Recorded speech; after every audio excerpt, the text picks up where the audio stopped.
नमस्कार। अयोध्या की सुबह उस दिन कुछ अलग थी। सरयू की लहरों में जैसे राजनीति की आहट घुल गई हो। मंदिरों की घंटियों के बीच अब चुनावी शंखनाद की प्रतिध्वनि सुनाई दे रही थी। रामनगरी जो सदियों से आस्था की धुरी रही है, अब 2027 की सत्ता समीकरण का केंद्र बन चुकी थी।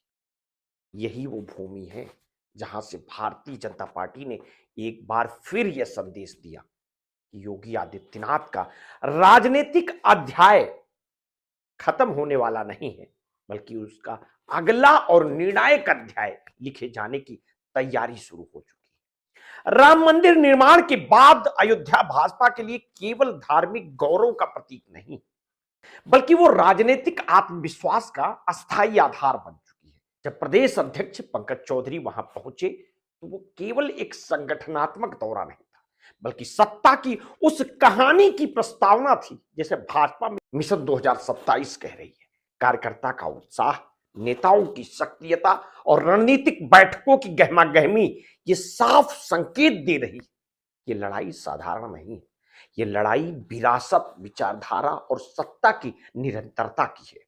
इस पूरे परिदृश्य के केंद्र में एक व्यक्ति है, योगी आदित्यनाथ। एक ऐसा मुख्यमंत्री जिसने उत्तर प्रदेश की राजनीति को केवल सत्ता के समीकरणों तक सीमित नहीं रखा, बल्कि उसे प्रशासनिक शक्ति, वैचारिक स्पष्टता और आक्रामक कार्य संस्कृति से जोड़ा है। योगी की राजनीति भावनाओं पर आधारित जरूर है, लेकिन वो भावुक नहीं है, बल्कि गणनात्मक है। वो जानते हैं कि 2027 केवल एक चुनाव नहीं है, बल्कि 2017 और 2022 की राजनीतिक विरासत की सुरक्षित रखने की अग्नि परीक्षा है। योगी आदित्यनाथ की कार्यप्रणाली को समझने के लिए उनके शासन मॉडल को समझना जरूरी है। सत्ता संभालते ही उन्होंने स्पष्ट कर दिया था कि उत्तर प्रदेश अब प्रयोगशाला नहीं है, बल्कि परिणाम देने वाला राज्य बनेगा। अपराध और अपराधियों के खिलाफ उनकी जीरो टॉलरेंस नीति ने उन्हें समर्थकों के बीच मजबूत नेता बनाया, तो विरोधियों के लिए वो असहज सत्य बन गए। पुलिस सुधार, त्वरित कार्रवाई और प्रशासनिक जवाबदेही, ये सब मिलकर योगी शासन की पहचान बन चुके हैं। लेकिन योगी केवल कठोर मुख्यमंत्री की छवि तक सीमित नहीं है। उनके शासन की सबसे बड़ी विशेषता यह रही है कि उन्होंने संगठन और सरकार के बीच संतुलन बनाए रखा। भाजपा के भीतर अनेक शक्ति केंद्र हैं, अनेक वरिष्ठ नेता हैं, लेकिन योगी ने अपने आचरण से यह संदेश दिया कि निर्णय सत्ता के शिखर से होंगे, मगर संवाद संगठन की जड़ों तक जाएगा। और यही कारण है कि कई बार मतभेदों की चर्चाओं के बावजूद योगी और भाजपा नेतृत्व के बीच भरोसे की डोर कमजोर नहीं पड़ी।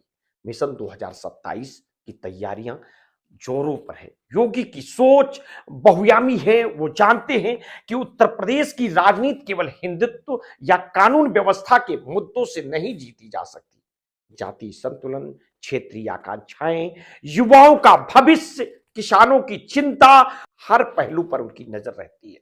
और यही वजह है कि मंत्रिमंडल फेरबदल की चर्चाएं तेज है।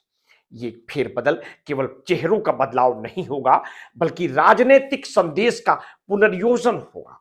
योगी का सहयोगी आचरण अक्सर उनके शक्त व्यक्तित्व के पीछे छिप जाता है, लेकिन प्रशासनिक गलियारों में यह अच्छी तरह समझा जाता है कि वो काम करने वालों को पूरा संरक्षण देते हैं। अफसरशाही के लिए उन्होंने स्पष्ट नियम तय किए हैं।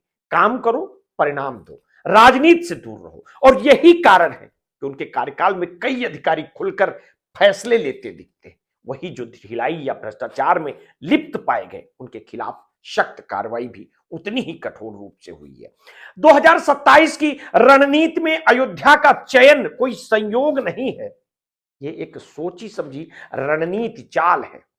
राम मंदिर अब केवल धार्मिक आस्था का केंद्र नहीं रहा, बल्कि भाजपा की वैचारिक विजय का प्रतीक है। योगी जानते हैं कि अयोध्या से संदेश देने का अर्थ है कोर वोटर को यह भरोसा दिलाना कि पार्टी अपने वैचारिक एजेंडे से विचलित नहीं हुई है, और साथ ही नए सामाजिक समूहों को यह संकेत देना कि विकास और आस्था साथ साथ चल सकते हैं। पंकज चौधरी का भावुक होना भी इसी कहानी का हिस्सा है। एक छोटे कार्यकर्ता से प्रदेश अध्यक्ष तक की यात्रा भाजपा के उस संगठनात्मक मॉडल को दर्शाती है जहां निष्ठा और समर्पण को राजनीतिक अवसर में बदला जाता है।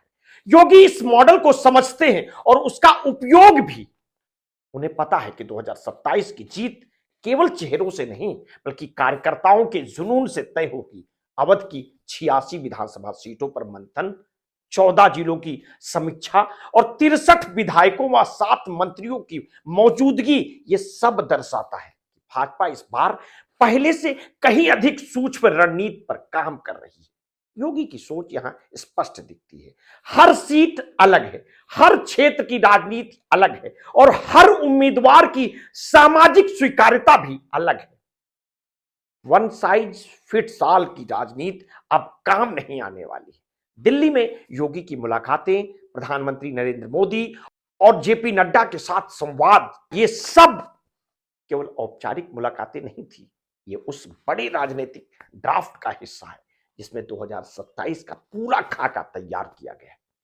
योगी जानते हैं कि केंद्र और प्रदेश के बीच तालमेल जितना मजबूत होगा उतना ही भाजपा का चुनावी अभियान धारदार होगा। जातीय संतुलन इस मिशन का सबसे संवेदनशील पहलू है। समाजवादी पार्टी के पीडीए मॉडल ने भाजपा के लिए एक चुनौती खड़ी की है। योगी और भाजपा का नेतृत्व ये सब समझ चुके हैं कि केवल ध्रुवीकरण से चुनाव नहीं जीता जा सकता।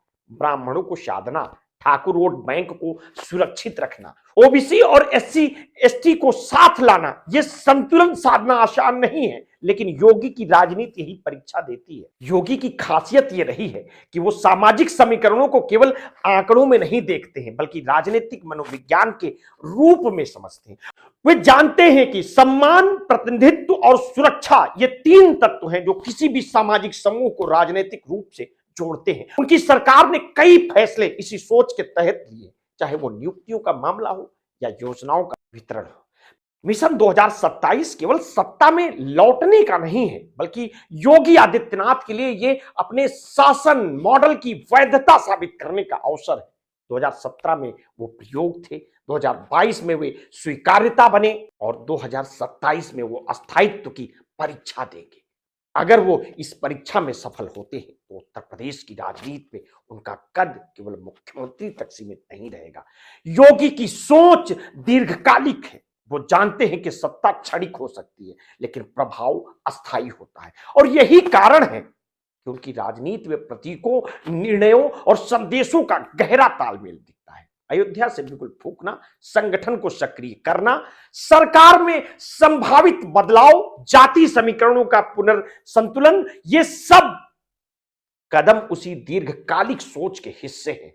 इस पूरी कहानी में योगी आदित्यनाथ केवल एक नेता नहीं बल्कि एक रणनीतिकार, प्रशासक और वैचारिक धुरी के रूप में उभरते हैं। उनका व्यवहार सख्त है लेकिन उद्देश्य स्पष्ट है। उनका आचरण अनुशासन प्रिय है लेकिन सहयोगी है। उनके राजनीतिक आक्रामक हैं लेकिन गणनात्मक हैं।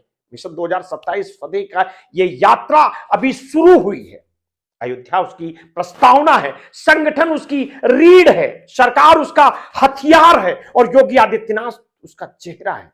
आने वाले महीनों में यह कहानी और तीखी होगी और ज्यादा जटिल भी, लेकिन इतना तो तय है कि 2027 का चुनाव उत्तर प्रदेश में केवल सत्ता परिवर्तन का सवाल नहीं होगा बल्कि यह तय करेगा कि योगी मॉडल प्रदेश की राजनीति का अस्थायी अध्याय बनता है या इतिहास का एक प्रभावशाली लेकिन सीमित पन्ना। मिलते हैं किसी नेक्स्ट स्टोरी के साथ। आपने अगर अभी तक हमारे इस चैनल को सब्सक्राइब नहीं किया है तो तत्काल कर लीजिए, बेल आइकन दबाना बिल्कुल ना भूलिए। अपने स्वास्थ्य के प्रति सचेत रहिए, सजग रहिए, अपना ध्यान रखिए। बहुत बहुत धन्यवाद। साधुवाद।